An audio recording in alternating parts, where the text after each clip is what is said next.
And welcome to Hero Power. I'm your host, Avanties, and as always, I'm joined by my co host, Zerotio. What is up, gang?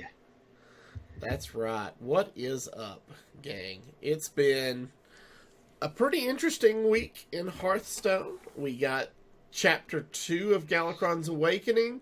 Masters Tour Arlington is underway. We got a new bundle we're going to talk about. Lots of great stuff this week. But first, we have a new patron, and we want to say welcome to Ignatius. So I want to say welcome to Ignatius. Thanks again for being a patron of the show. But I really want to say that thanks to Ignatius, he has been a longtime friend of mine through the internet community, that is. I was a supporter of his when he streamed, and he took a lot of time off. It's been a while now since he's been in the Hearthstone community, and he just came back 2 months ago. And he's hit it hard. Last time I saw him, he was ranked 3 on the ladder. I think that might have been right at the end of the month. Could have been. It could have been. I can't remember if that was yesterday. It might have been. He might have hit legend. I'm not sure. I didn't ask him. But it was really nice to see him back in the community. We talked a bit, and then he just out of the blue patrons us. So we really appreciate you. Welcome to the community. You're now in our patron-only Discord, and I'm really excited to see what he has to offer, because I know it's going to be great, because he's such a positive inspiration to the Hearthstone community. Absolutely. We always love being able to talk with everyone. We have some great conversations in our Discord about Hearthstone and other games and topics. And you too can be a member of that patron-only Discord for as little as $1 a month. Yep. So head on over to patreon.com/heropower. All right, so let's jump right into the news. As we alluded to, we have quite a little bit to talk about this week. Chapter 2 of Galakronds Awakening dropped last Tuesday. So Zerotio and I were talking about this a little bit before the show. I've had a pretty busy week at work, and leading up to, we're having some people over tonight to watch the Super Bowl. Go Chiefs. And I just want to say, I've not actually had a chance to play any of Galakron's Awakening Chapter 2 yet. And so, Zerotio, this is going to be on you. What were your thoughts about the second chapter, and how do you think it's going to affect the meta? So first, we have to go back to week 1, where my thoughts were that I enjoyed the story, but it seemed a little easy. Even the heroic version I knocked out pretty quickly. Well, the difficulty in Chapter 2 ramped up a little bit. I definitely wouldn't put it as really, really hard, but it's definitely more difficult than Chapter 1. I love the story. Obviously, the story draws me into it. It took me about 4 hours, I think, total to do normal and heroic for all 6 fights. I do like that there's 2 different storylines, and maybe that's why they can come down on the difficulty a little bit, because you're actually having to complete 2 separate storylines to get the benefits of completing it. So if they keep this trend of it slightly getting more and more difficult, I have a feeling Chapter 4 is definitely going to be at that level that I want it to be when it comes to a difficulty standpoint. But as for the story and the cards themselves, I really like it. As for how the cards affect the meta, in week 2, Chapter 2, we got a few cards that brought out some new decks. Arcane Amplifier, we talked about last week, is allowing for more creative style mages, hero power based mages to come out. Rising Winds, as we'll talk about later, we're actually seeing that in a little bit in the tournament meta, and those quest druids are getting a little more power from being able to use Rising Winds. The problem with the meta right now, and that affecting it, is that Embiggen Druid is so predominant in the meta, especially on the ladder, that we're not seeing Rising Winds as strong in the meta. Though I think Quest Druid is going to be a thing. The shaman cards that we saw, Fist of Ra-Den and Explosive Evolution, not really seeing a place because shaman's not that good. But Skyvateers kind of fit itself into the rogue as just another form of draw. It was a card I didn't really see. 2-mana 1/3 stealth with a death rattle draw card.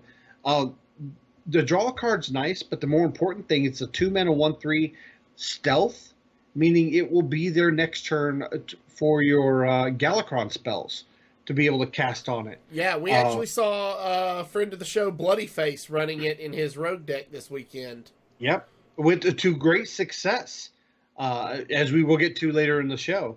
So and Rogue is in a weird spot right now because it is arguably the best deck, though it's not the most played deck on the ladder right now. And Big and Druid is the most played deck on the ladder, though if you look at win rates, it actually doesn't have that high of a win rate and has a lot of polarized matchups like the deck we played last week, Token Druid, that beat it kind of hands down. So that's obviously Token Druid is not good against a lot of other decks, so it's not as predominant on the ladder. But if you're seeing a lot of those Ambiguous Druids pop in Token Druid or any kind of like Face Hunter, and you're gonna overrun them pretty quick. Which is why I thought Mage this more direct damage based Mage might come out, and I think we might see that later as more of these cards from the future chapters start coming out. But I think it's given the meta a little shake up. And again, we'll talk more about Masters for Arlington here shortly. But I don't think it's so unbalanced that it's like, wow, I can't wait till these cards either go away or get nerfed or anything like that. So I think it's a nice solid balance. It's shaken up the meta a little bit, but not so much that it feels like it's thrown the balance off. Yeah. So that's good. Excuse me. Chapter 3 is coming this week, Tuesday, February the 4th. After that, we've got just one more week, right? Yeah. It'll be one more week for Chapter 4 to come out. And I'm on pace to get the 2 card backs for getting Heroic, because they're offering 2 different card backs, one for each storyline. And I'm going to be torn on what card back to. So I think the plan is when I get those card backs, which I usually do, I'm going to put the evil classes with the evil card back and the explorer classes with the explorer card back. I think that's a good way to handle it. Okay. What you just said is really interesting to me. The evil classes. Going forward in Hearthstone, when the new year rotates, are you going to always look at Druid and Mage and Hunter and Priest as being the good classes? No. You're misunderstanding me. I'm not saying evil and good. I'm saying evil and explorer. Okay. So and evil, not evil as bad evil. Evil is in EVIL, the League of Evil. It's not right. That they're bad. That they're I mean, they are the bad guys, but not that they're bad classes or bad people play the classes. But it's the classes that are represented by evil, and then classes that are represented by the explorers. So, Will I associate those 4 classes as explorer classes going forward after this year is over? Probably while this year is in rotation, like we did with the Mean Streets, where we grimy goons classes and the Lotus the Green Lotus class, whatever they were. Right. We associated those until Mean Streets rotated out, and then things changed. So I think evil and explorer will be how we refer to those classes, probably going through. It depends on the new sets coming out, going through until the Year of the Dragon rotates out of standard. Okay. All right. So I mean, that's how I'm going to do it, at least. Yeah. So look forward to Chapter 3 arriving this Tuesday, and we'll talk about that next week. Now, the one thing that I do normally do is once I'm done with Chapter 1, Chapter 2, I normally in these linear-based storylines, I won't go back to them. But I am going to have to go back to Chapter 1 because we have a fireside this Saturday, February the 8th, over at Level Up Games, where we are going to be doing speed runs for the evil storyline of Chapter 1. Is that accurate? So if everybody got the evil side of Chapter 1 absolutely free. So if you are in the Knoxville area or within distance and you want to come hang out with us next Saturday from 1 p.m. to 6 p.m. at Level Up Games in Hobbies in Knoxville. And that's Saturday, February the 8th. Right? Yep. We will be playing some games, hanging out, and gonna probably do some speed runs. I'm going to see if I can't get my hands on a whiteboard, and we'll have a ladder based on how fast you can finish the first chapter of the evil side of the solo content. And we'll give away some prizes. Yeah, it's going to be a lot of fun. I'm excited. So, all right. So that brings us to our next topic, which is the Masters Tour Arlington, which is underway as we speak. They started with 256 players. Yes. In this event. Yes, it was big. Crazy. And a lot of that's because they changed a lot of the qualifications. Because you have to win a qualifier or top 8. Is it 6 different qualifiers? And then that also qualifies you. Then they're taking the top 16 ladder finishes each month that haven't qualified. That's correct. So they've kind of beefed up the qualifications. So these numbers got a little inflated, of course, with the Grandmasters being invited automatically and things like that. So and this 256 number doesn't even represent all the players that were qualified because some of the Chinese players were unable to make the trip. Yeah. So this is something that stood out to me. I don't remember, and I could be wrong, I don't remember Chinese players from China representing China in any of these Masters Tours before. I don't either. From what I remember, they only did their Gold Series Cups, and they all did all their stuff in there. We didn't have Chinese representatives at any of the Masters Tour around the world, whether it be Europe or Asia Pacific or North America or Americas. Uh-huh. So it's kind of unprecedented, and we had quite a few Chinese representatives. Unfortunately, VK Lion, the champion, couldn't make it due to some travel issues and stuff like that. But her significant other, Sif, made it. He actually faced Bloody Face at one point. I think it was the second round of Swiss. Or it was first match of day 2. Day 2. Yeah. So, do you think this happened because of a Chinese representative, VK Lion, becoming the champion, that China has kind of made this kind of exception to the rule to allow their players to get out, since obviously they have to defend their championship? Honestly, I don't know. I couldn't begin to tell you what China thinks when it comes to esports, because they do things so differently over there than the rest of the world. All I'm going to say on the matter is I think this is a positive thing. I agree. I think it's a good thing that we now have all the regions represented at a single event instead of only 3 regions and then China having their own. And this actually helps the Chinese players because they could possibly find qualification elsewhere through the system. Now, I don't know how China will regulate that, if they will count these points towards their Gold Series or if they're separate or what. I guess we'll just have to see if we get any more Chinese representation. Now, make top 8 and things like that. Now, talking about Chinese representation, we also have to talk about French representation. Because the French currently have 4 players in the top 8 of Masters Tour Arlington. This is the second time this has happened. I think it was in, quote me if I'm wrong, Bucharest? I'm trying to remember. I know Felkeen won It Seoul was either Bucharest or last year. Seoul. I know Felkeen won Masters Tour Seoul. Then it was Seoul. I couldn't remember if it was Bucharest or Seoul. Then it was definitely Seoul then. That's amazing. And well, let's just talk about our top 8 real quick. Our top 8 in this order coming out of Swiss was Bloody Face, who ended Swiss 9-0, the only undefeated.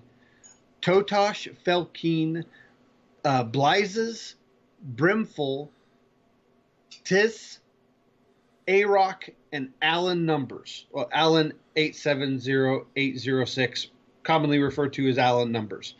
This is a stacked lineup. I mean, we've seen Bloody Face, we've seen Totosh kind of peak in here and there.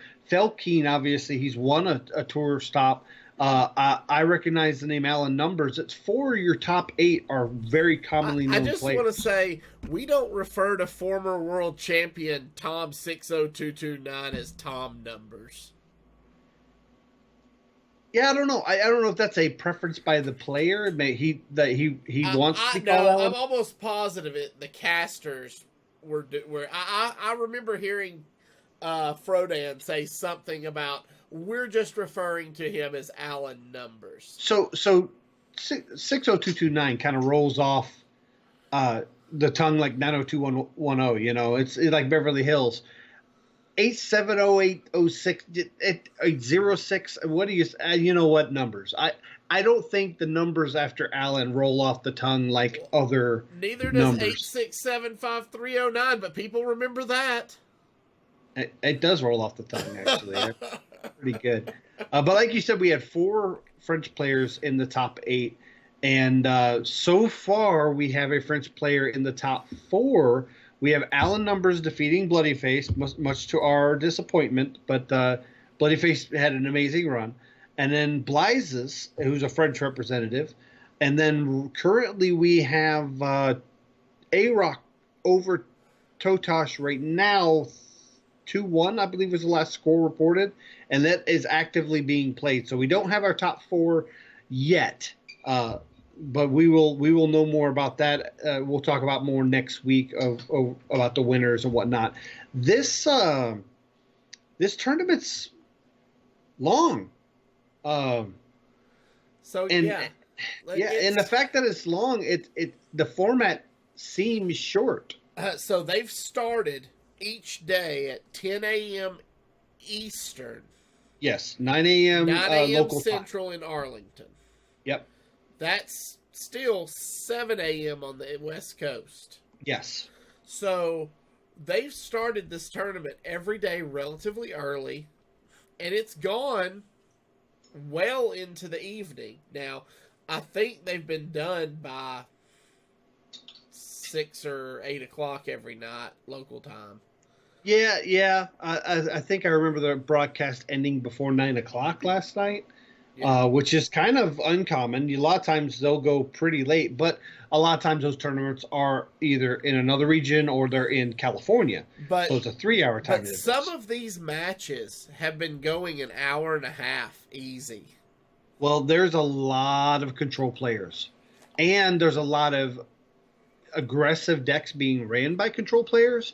And that's something that was mentioned by Sottle and TJ, is that some of these players are playing a aggro-based deck with a control mindset and being very successful with it, able to take those aggressive decks late in the game and still pull off wins. So I think because the meta favors a more methodical, thought-out approach, that because Highlander Mage has become popular in the tournament scene where it's not so good on the ladder right now, I think it's really thrown a lot of players kind of off their game a little bit, and they're taking a lot more time on their turns, which is something I like to see. I have been riveted to this broadcast all weekend. Every match that they have put on YouTube, which we'll talk about that in a minute, has been something that has grabbed my attention.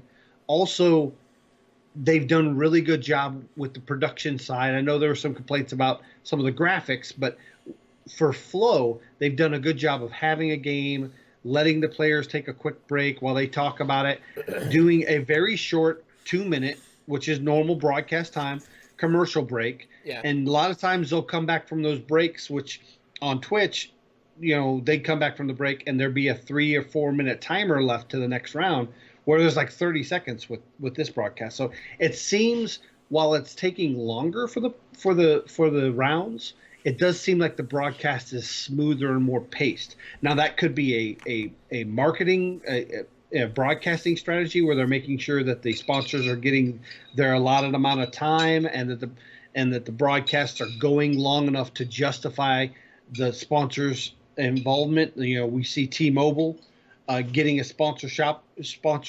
for this broadcast, which is huge for a large company like that to get such a spot is big for Hearthstone, to have a big contributor like T-Mobile, who they're the first and only nationwide 5G. Did you hear that? Have you heard? I may have heard that somewhere. But I don't know. A lot of people have complained about the format, but to me, as somebody who has competed in events like this before, I think this is best for the players. They're clearly getting enough time to get a snack and rest and plan for their next rounds and talk to their teammates. So I think it's bad for the players. Okay. And I'm as a tournament organizer, I can tell you, as tournaments go on and on and on throughout the day, especially with Hearthstone events, you start, no matter how much rest you're getting between rounds, you're going to get mental fatigue. And the players are going to get tired, and they're going to be ready to be done with it and move on. And by the time you get to your finals, your final 2 players have been on site for almost 12 hours, and they're ready to just go to bed. And they're not going to be playing at peak performance. There will be mistakes made at that point. So okay. I actually don't like tournaments that go that long because, like I said, it's not good mentally for players. That's a fair statement, and I totally support that. But this tournament so far, they've been starting at about 9 o'clock local time, which is probably close to 8 o'clock for them to get to the venue, get settled, all that kind of stuff. And I'm seeing them end around 8 o'clock local time, which is 12 hours. Now, I competed at DreamHack, and we had to be in there, and they got going at 9 o'clock in the morning, so we needed to be there a little earlier than that. And there were some of these rounds went upwards to 11 o'clock. Right, and in one of the early rounds, you beat the Rat, and then there was a 5-hour break. Well, and then the break was actually just before I played the Rat, which I'll be honest, I was able to capitalize off some information during that time. Now that was unscheduled. That was due to a network outage.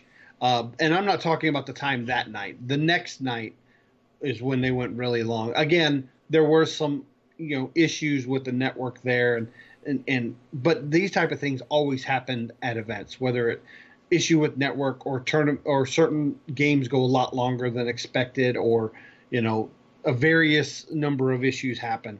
I do think that there is things to learn from this. They broke off after 9 rounds of Switch, which I think could have gone an extra round or two. And they broke off into top 8, where I think top 16 could have been a little better. Now, for time management and flow, we're seeing today they're going to be pushing to get done by 8, 9 o'clock tonight. And maybe top 16 would not have worked. Now, in Europe, they take a lot of these 3-day events and push them to 4 days. But because of the way North America is, especially the United States, having a 4-day event with work weeks and stuff, people aren't going to watch while they're at work. We had a really great conversation about this in our patron-only Discord earlier today. And, we were like, well, why don't they just maybe start the events on Thursday instead of on Friday? And as you just said, a lot of it could have to do with possible viewership numbers and people being at work at the time. We were talking earlier that this is the first time this event has been broadcast live on YouTube. Yes. YouTube viewership so far has hovered between 4,000 and 5,000 for the Hearthstone channel and 1,000 to 3,000 for the Hearthstone Esports channel. Now, they are broadcasting this on 2 different YouTube channels, 3 if you count the Latin American stream. Well, there's 6 different languages also. Yeah. So there's multiple YouTube channels. So there may also be some international YouTube numbers we don't have. Right. So there's a possibility that these numbers are being spread across. And it would take a lot of digging to find that info, and that's something we'll try to see if we can pull up. I don't know. I think there's a lot of people that aren't watching it on YouTube just because it's YouTube or because it's not Twitch. Currently, as of this point in time, between the Hearthstone Esports, the Hearthstone, and Hearthstone Brazil, there are 9,900 viewers currently on YouTube. Okay. Watching this event live. Again, I think those numbers will eventually go as word of this event goes out more and personal experience. Personally, I am enjoying the change to YouTube. Oh, I am too. Don't get me wrong. The ad schedules are so much better. Yeah. A lot of times on Twitch, they would end a round and then the broadcasters would start doing a breakdown of that round of that game, and you get a Twitch ad. And then the Twitch ad finally ends, and you never know if it's going to be a 30-second ad or 2-minute ad or 5. There was no continuity to their ad structures. Not to mention, a lot of their ads were of competitor games of Hearthstone. You'd have Teamfight Tactic or League of Legends ads going on during a Play Hearthstone Twitch channel broadcast, which, if I was Play Hearthstone, that's uncalled for. Why are you going to broadcast my competitor during our event? That's not cool, man. And then you get back, and then all of a sudden they have a timer for the next round. It's like 3 minutes or 4 minutes. So far on YouTube, they have ended the matches or the games, done a good breakdown, done a broadcast commercial sign-off to toss out to T-Mobile or one of their other sponsors, and then broke to commercials. The commercials have been relevant. They have been enjoyable to watch. I mean, some people are saying some of them are outdated, but that's something that will probably be corrected. And then the ads end in a timely fashion, in a scheduled fashion, enough time for me to go make a sandwich or go to the restroom, and then I come back and there's like maybe a 30-second timer until the next game. And it's clearly marked in the corner. So I find watching YouTube is a lot like watching a sports broadcast on TV. I agree. When they get to a commercial break, they sign off, commercials start, I can sit and watch them or know how long they're going to be, or I can do something around the house and know how much time it's going to take for me to come back and pick up right when the next match starts. So I like what YouTube is doing. And I think it's improved the production level of the Hearthstone. Trying to do production on Twitch is so haphazard. It's a mess. It absolutely is a mess. I've not enjoyed watching organized tournaments on Twitch. No. I do like watching streaming, but organized tournaments, it is. It's a crapshoot. It is. And even running organized tournaments on YouTube is a crapshoot. So, all right. Well, yeah. So, Masters Tour Arlington is not over at the time of this recording. We are currently still in the top 8. We only have 2 players qualified for top 4. As we said, that was Alan Numbers and Bizes. We do have a match that is like very close. I was hoping it would end before we got to this point. A-Rock and Totosh are currently 2-2. Oh goodness. And they're both right about 15 health, and they're both playing Warlock, so it'll be a great match. But we'll give you guys all the coverage of top 8 next week and how it shakes out and who is your Masters Tour Arlington winner. And these guys are playing for some pretty decent money, and yeah, that money got boosted recently because Blizzard released the Dragon Masters bundle. Now this bundle, this is big. Yeah, this bundle was 25 packs of cards from the Year of the Dragon. These weren't from any particular set. These were from all sets released in the Year of the Dragon. Yeah, so they've done bundles like this before where you get 5 of one set, and 5 of another, and 5 of another for a total amount. This time you get 25 packs for $19.99 US. You'll automatically get one random Descent of Dragons legendary that's not part of the packs. And then the 25 packs are a new pack called Year of the Dragon.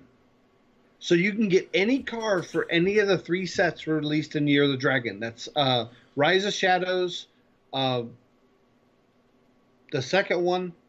What was it? League of Explore. Fall of Saviors of Uldum. Saviors of Uldum, that's it. And then Descent of Dragons. So you kind of tell yourself, what do I get out of these packs? You can literally get any card from all 3 sets. And it's on its own pity timer. Yes. We found out multiple sources have reported, including myself.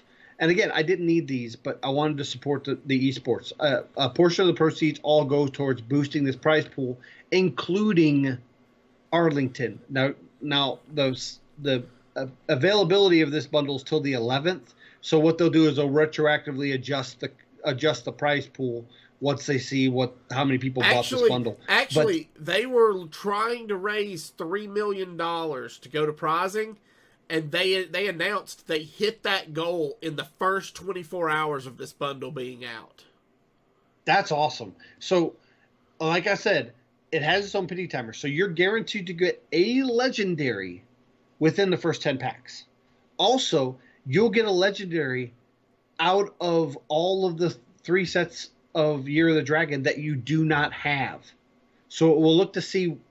It doesn't like pick a set and then give you one. So if you have all the Saviors of Uldum, you might get a duplicate if it chooses Savior of Uldum legendary. No, it gives you a legendary and gives you one that you don't have out of those 3 sets. I hope they do this for future years because this is great. I don't know how many times I've been like, wow, I'm short 1 legendary out of this set, and 2 out of this set, 1 out of this set. Which set do I want to buy packs from? I would love if at the end of the... I would love to have a wild pack. I cannot tell you how much money I would spend on a wild pack that gives me 5 cards from any possible set in Wild. Yeah, they've recently put wild packs back in the new shop. But I don't want to buy set packs. Yep, I want to buy I agree with you. A wild pack. That'd be great. I'd love it. Blizzard, if you're listening, give us a wild pack. Just done. Yeah. I think they would make a lot. There's a lot of wild exclusive players that I think would eat that up. Absolutely. So, all right. So that brings us to our last bit of news today, which is this week's Tavern Brawl, and it is Lunar Blessings. Celebrate... Yeah, it's definitely not Unar Blessings. I'm sorry about the attack. It is Celebrate the Lunar New Year. Choose a class, get a random deck, then choose an animal to receive its blessing and power. So this Tavern Brawl is interesting because, as we said, you'll choose a class and get a random deck, and then on your first turn, you'll discover an animal related to the Chinese New Year. So, you've got the rat, you've got the boar, you've got the monkey, You'll choose an animal that's given to you as an option, and each one has different abilities. One Yeah. of them gives you a coin every time you play a minion. One of them gives you something else every time you play a spell. It's completely just makes for some crazy interactions in the games, and it's a whole lot of fun. Yeah, it was fun. I mean, I won and done this mainly because I had a lot going on in Hearthstone this past week with THL prep and Coin Concede Listener Series just came out. But this was a lot of fun. I got in one game. I think some crazy stuff happened, and my opponent ended up conceding pretty early. But I like these events. I don't think we talked about it. Uh, the Lunar New Year event is going on right now, so you can don't let your quest lapse because your quests are going to give you gold and dust. Plus, a lot of the quests are boosted up. I think they're giving some that are 100 gold and 100 dust. Also, if you had a quest from the previous week that you haven't completed, if you roll it, it will become one of the new Lunar New Year quests. So that's something that happened to me, actually. I didn't even realize that would happen. And so that's something I'm going to remember next time. Next time I'm going to stock up a bunch of quests so I can re-roll them all over the course of the week. So it's I love these events. I love that the Team 5 over at Hearthstone does a good job of recognizing these worldwide holidays or these national holidays in other countries. And I hope they keep it up. Absolutely, it's been fun thus far. So, all right, well that brings us to this week's deck analysis, and this week we are talking about a deck I'm sure you've seen on the ladder, or if you've been watching the Masters Tour Arlington, it's one of the more popular decks that a lot of people brought. And that is Bomb Warrior. Now, this deck really rose to prominence last year. And there are some new cards that have come out that have given this card a little bit of a boost. So I will. Yeah. This is Zerotio's control version of the deck. So I'll read through the deck list and then kind of let him talk about how his version differs from other versions and how to play it. So the deck list is 2 Eternium Rover, 2 Shield Slam, 2 Town Crier, 2 Warpath, 2 Bomb Wrangler, 2 Clockwork Goblin, 2 Shield Block, 1 Snip Snap, 2 Horde Pillager, 2 Omega Devastator, 2 Restless Mummy, 2 Wrench Caliber, 2 Brawl, 2 Dinomatic. Then you've got Ziliax, Blastmaster Boom, and Dr. Boom Mad Genius. So, Zerotio, the first thing I notice about this deck is outside of your legendaries, you have 2 copies of every single card. That seems like a pretty optimized list. It is very optimized. As a matter of fact, I was playing this list before before Galakronds Awakening came out, and in place of the Bomb Wranglers, I had I forget the name of it, but he's a 3-mana 2/3 that gives you 3 armor and gives you a lackey.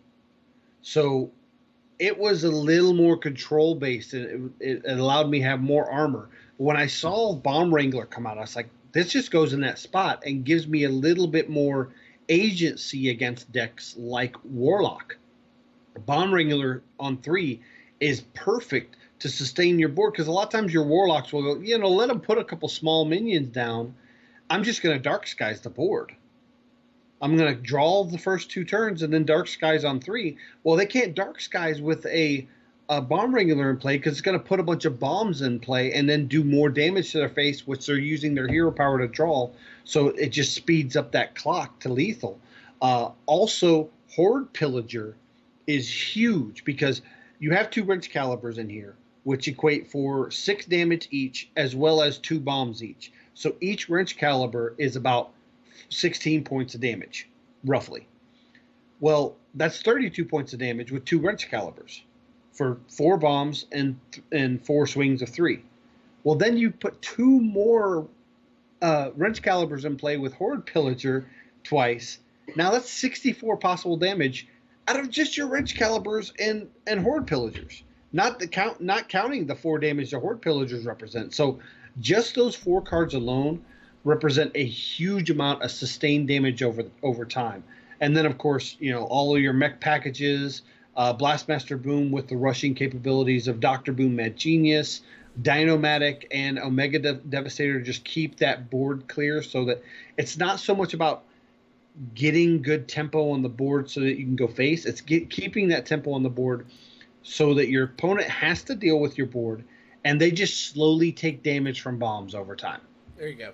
So, update, A-Rock has just knocked off Totosh to move on to the top 4. So, congratulations to A-Rock. So I like A-Rock a lot. He's got some nice hair, and as well as he just has a neat style about him. I'm excited to see how Felkind does in the next round, because he has a lot. He has a lot to prove from winning Soul.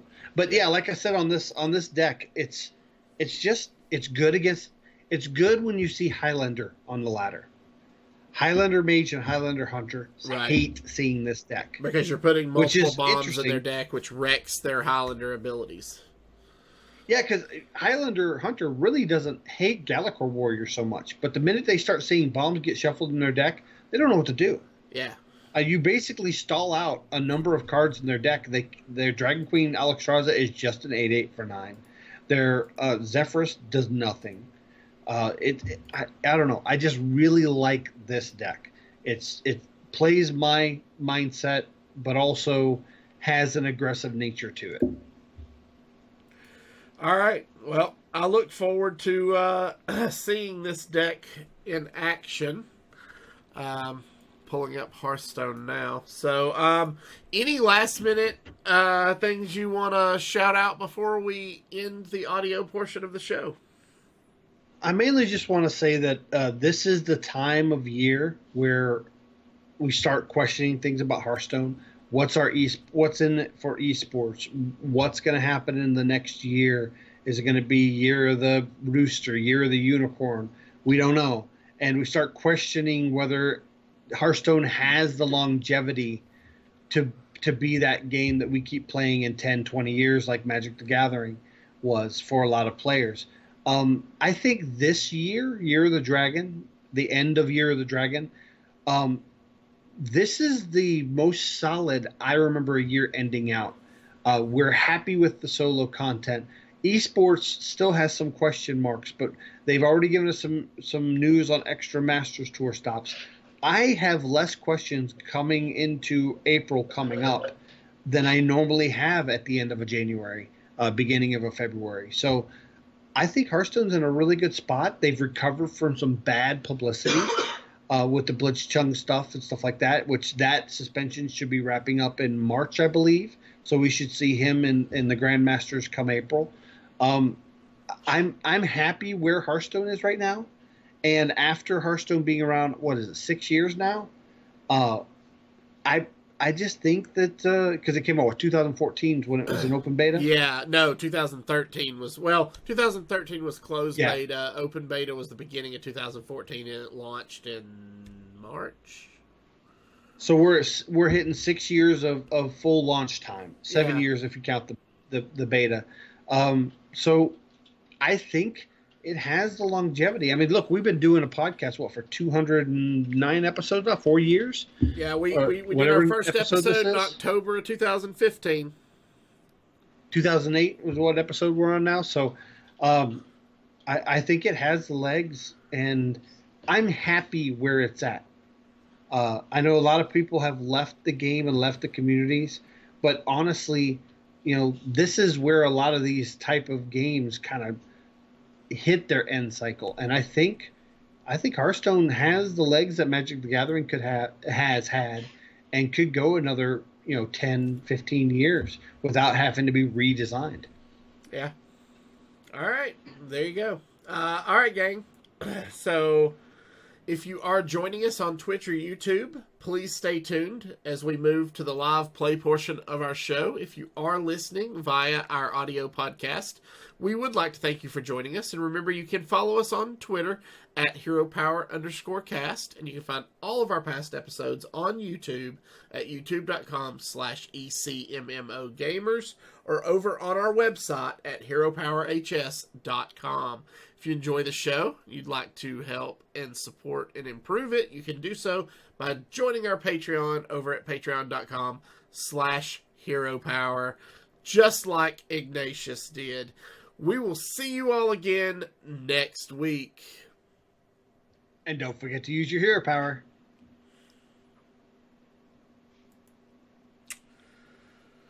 Alrighty. Oh, You well, ready for me? Yeah, look at that. I just happen to have 25 unopened packs. Gee. Nice. All right, let's not play any games. Let's just open packs. Just pack opening stream. We'll do that after the games. We'll open a few of these packs after the games. That's aesthetically pleasing. I almost don't want to win any games today. I'm right at 1,500 warrior wins on the ladder. Oh, nice. Like exactly 1,500. Yeah, so I bought the bundle Thursday, I think, and I've been sitting on my packs for today because I wanted to share them with you guys. I'm getting in if you want to fight the spectate boss. Okay. So, what are we traditionally looking for with this deck as far as a mulligan goes? It really depends on the matchup. If I see a Highlander class ahead of me, I want a mulligan for those bombs right away. So I really want to. I would hold on to a Clockwork Goblin, Bomb Wrangler maybe, just in case it's Quest Hunter. We have Restless Mummy, Shield Block, and Dynamatic. I'm going to toss all this back. Dynamatic will be good if we are against a Quest Hunter, but it won't be relevant until turn 6-7. I want to see Bomb Wrangler, Clockwork Goblin, Town Crier, Eternium Rover is good. The early Eternium Rover along with the Shield Block or Shield Slam will be good as well. So I'm just going to roll out this Eternium Rover. All right, that sounds good. And with our hand, I would love to see Quest. But obviously he mulliganed the far left card, so he's clearly not Quest. So does that mean... Which means this is face. Yeah.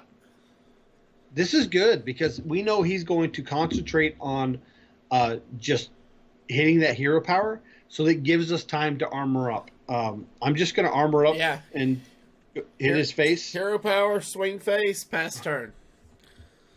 He's going to put small minions on the board. We can Warpath, generate armor while we take the damage, which negates the damage. Mm-hmm. So we want to focus early game on getting our armor up. The damage will come with our bombs.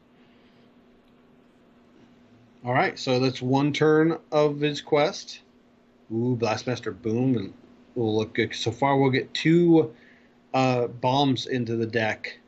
So we're going to hero power face. Yeah. Right now, we're negating his hero power. Next turn, I clearly want to Wrench Caliber. But then it allows us to have combinations of Warpath with all the Lepergnomes that are going to go into play the following turn. There's a Lepergnome. What I love about this is I can hit that, generate 2 armor, then it does 2 damage, completely negating what happened. Correct. Oh, this is looking good. Horde Pillager, equip one of your destroyed weapons. I'm going to Wrench Caliber, hit him in the face. This Wrench Caliber is getting swung no matter what. Oh, yeah, yeah. Because what we're going to do is we're going to set up for a full board with Blastmaster Boom on 7. Nice. So now he is going to hero power. What he does with his other 2 mana is the question.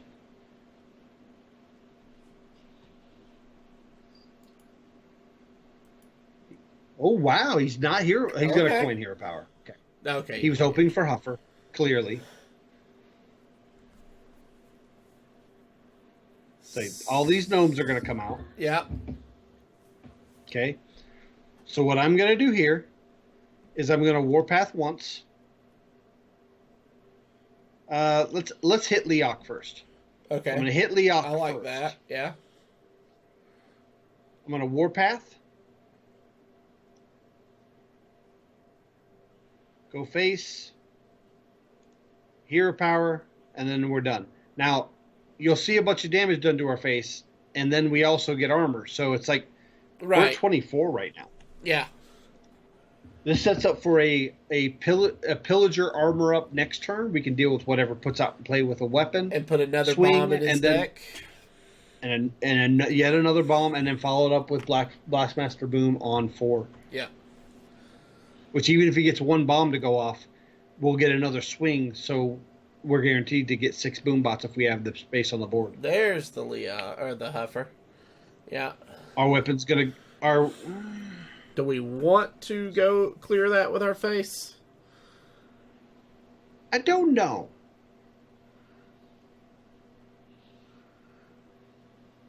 Do we think that's explosive trap? Probably.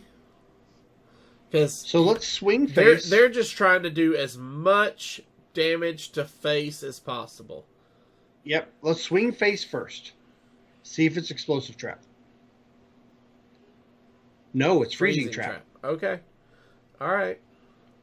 So I'm going to Horde Pillager, and I'm going to hit that. Okay. Because now we have an Attorney Rover again if we need it. At full health. So we're going to go ahead and armor up. Yeah.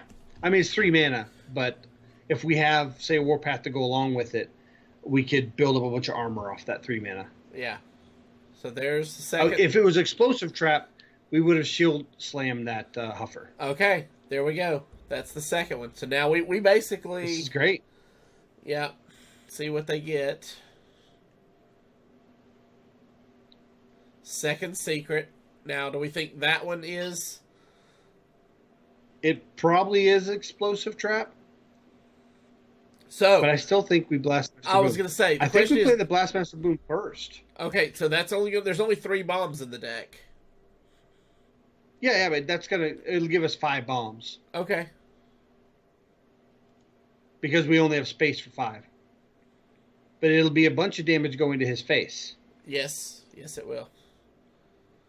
I mean, 3 bombs is the max. You can't. If you have 4 bombs, you wouldn't get any more. So then we'll go face with her. Explosive trap. This will be a bunch of damage to his face, and we'll put another bomb in there. 3, 3, 1, 3. That's a good average. 4. We averaged 3 bombs. Yeah. 3 damage per bomb. So see, 3, 6, 9, 10. I think we did 14 on the bombs and then 3 from the weapon. There's a bomb. And if he doesn't heal or put up a taunt, we win. Yeah, with because we can Horde Pillager. Yeah. Yep. So there's the heal. Changes math a little. So we need 2 points of damage. Yeah, we'll need 2. So we need a bomb to hit. Yeah. So play the Pillager and the Clockwork Goblin. Well, the problem with that is we don't deal with the 3/3. Well, that's true. If we do that. But we don't have a real good way to deal with the 3/3 anyways.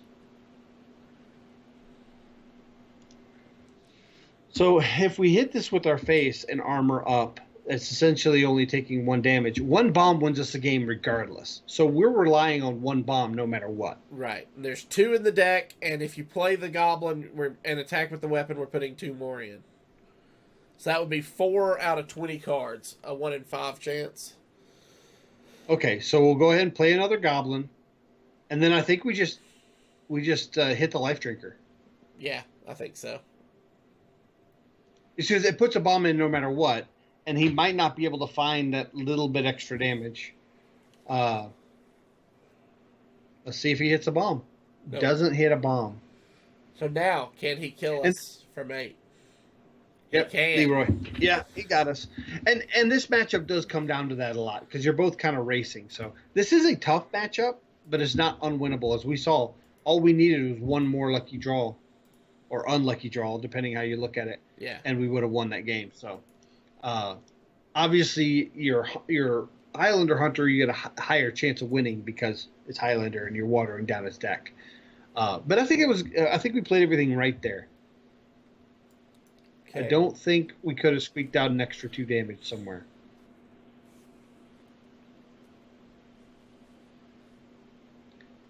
If we had drawn a Warpath, we probably could have done something with Bob Wrangler. Yeah. That's the only difference.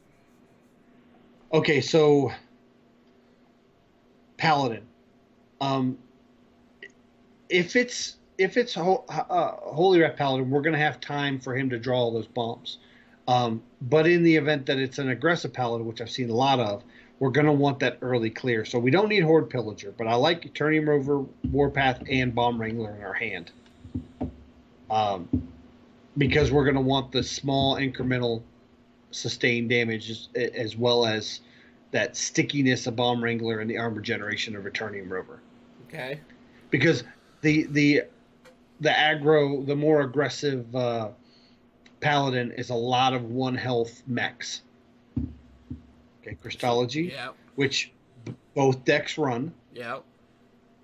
So we're going to go ahead and Eternium Rover. This is the turn we usually find out what the deck is. Now, I personally, Holy Rat Paladin can beat this deck really well, but I do well against Holy Rat Paladin because I pilot Holy Rat Paladin very efficiently. Okay, so this is that aggressive Paladin. Yeah. Wow, what a turn. And so what they like to do is they like to really invest on the hot air balloon. That's like their bread and butter. Okay, we're going to get used out of that brawl. I think we coin out a Bomb Wrangler. Yeah, I don't hate that. So I'm going to coin out a Bomb Wrangler. He's probably going to run the 3/8 into it. We're ultimately going to get rid of that 3/8 with Brawl, so we don't care if he puts too many minions. And I'm hitting that just for the 2 armor generation. And to make him feel like he has to do something with it. He can clearly go the 3/9 into the 2/3. Oh, or not. Okay. That's how he's going to deal with the Rover. Okay. Hopefully this hits the 4/3 and kills it. No. No, 4 damage though. That's really good. Yeah. So that Goblin... Play the other Bomb Wrangler? Yeah, I think we do play the other Bomb Wrangler. I do like that. It kind of throws off curve a little bit. The Dino-Matic will deal with the Gobo Glide Tech, but it won't deal with the other mechs that he'll be putting out. Another hard air balloon. We're setting up for a solid... We want him to put down some kind of bad minions. Oh, wow. He's just gonna... Okay. So I think we hit the 3/6 with Taunt. We have to, yeah. And then let's see where this lands. Good. Didn't kill it. No, but you can Warpath twice to remove 7 damage off the board. I can, but I think we're going to have a better opportunity with the Warpath. Plus, we're probably going to Brawl next turn. Okay. I think we're what about more suited. Shield block into Eternium Rover? That's what I like. A shield block, and if we get Shield Slam, which we didn't, that obviously would be could be a play. Yeah. And then we turn it over. So again, this Eternium Rover is going to generate us armor when it gets hit, but it's also probably going to soak up 3 points of damage. So in a sense, it's 5 points of healing. It's going to soak up 4 points. Oh, soak up 4. So in a sense, it's 6 points of healing because it took that weapon shot. Now, this brawl just isn't a great brawl. Well, what about... no, because Dynamatic's only going to hit the Gobo Glide. It's only going to do 1 damage, yeah. Yeah. Which that's probably the only value it's going to get. I still think Brawl is the play here. It's just not a great Brawl. And we're hoping the Gobo Glide survives. Yeah. I definitely would want the Gobo Glide to survive. But yeah, I think that's what we do. Regardless, we're going to take at least 7 points of damage off the board. Oh. Probably the worst of the options, but still, I mean, this is only his health is getting harder, but getting heavier. But it's just 3 points of damage, so it's not the now it gets bad. Yeah. 7.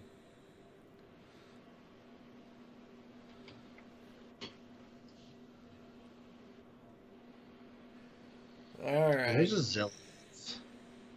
We haven't shuffled any bombs into his deck. That's none. Bad. 0. I think we just have to trot out the Zilliax for healing. Yeah. I hate that, but we don't really have another play. Do we even swing? So he could put an Oil module on that, negating any healing. That's very true. So I think we have to swing for at least the 3 points of healing. I mean, we probably get 3 points anyways, but now we're guaranteed 3. Okay.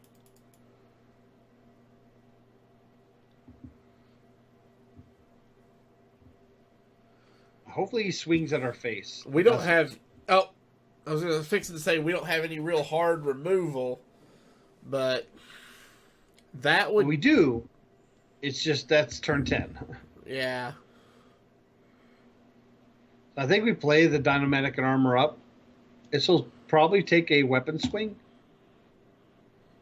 We're probably really... He's pretty much... He's out of gas. It's just what he has in the tank is just messing with us. Oh, right. Here comes some more gas. Ouch. Oh my gosh. It's times like this I wish there was a tech to destroy a damaged minion in the deck. Yeah, but you take away a lot from the deck to do that, unfortunately. No, there's not a way out of this. Right now, that's the only card in the game that could keep us in it. So, what's in the deck slam? Isn't going to do any good, and without being able to remove that 12-18. Yeah. So. Yeah. I mean, obviously, the Brawl going our way would have been better. I mean, there's a lot of agency, but okay. We did get 2 decks that are rough to us right now, which is weird because Arlington has a lot of Highlander representation, so I'm wondering if a lot of people are kind of countering the counter meta, right? And going, hey, if people are going to play a lot of these, tournament viable decks, let's play stuff to beat it. And these aggressive decks do indeed do that. Yeah. Again, this is one of those decks that I put in my Conquest lineup, especially if I see that Highlander's, prevalent. I can ban accordingly and then keep the Highlander decks up. Also, if I know Highlander's going to be prevalent on the ladder, I could tech this. This is kind of a tech deck, not so much a primary deck. Primary decks right now are things like Embiggen Druid and Token Druid, which arguably Token Druid is kind of a counter deck as well. It's just what it counters is so predominant that it is a mainstay in the ladder right now. All right, second pack. Let's see. A legendary. Get. Man. Of course, arguably, you could have gotten a legendary in the first 10 packs. So. Yeah, exactly. Ooh, Chef Nomi. That was a card I did not have. And he's still relevant. Yeah, I got Varanus was my free legendary for buying the bundle. So... Aeroponics, I like that card. That's a good card. I'm loving where it's Druid's really good at right now. Druid's in a good spot, and it has 3 viable decks because Token Druid is I think Alan Numbers brought Token Druid. Another legendary Untapped Druid potential Quest. Druid Quest. Nice. So I'm 5 packs We in. Are we just gonna open all your packs? Is that what the rest of the stream is? Yeah, might as well. See what we get. Oh, so 5 packs in. 5 packs into your $20 investment, and you've gotten 3 legendaries.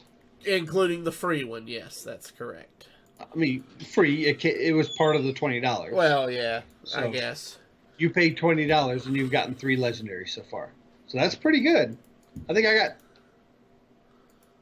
got 3. Because I opened 2 and then I had my free one. Okay. Now, my first one wasn't until like pack 8 or 9.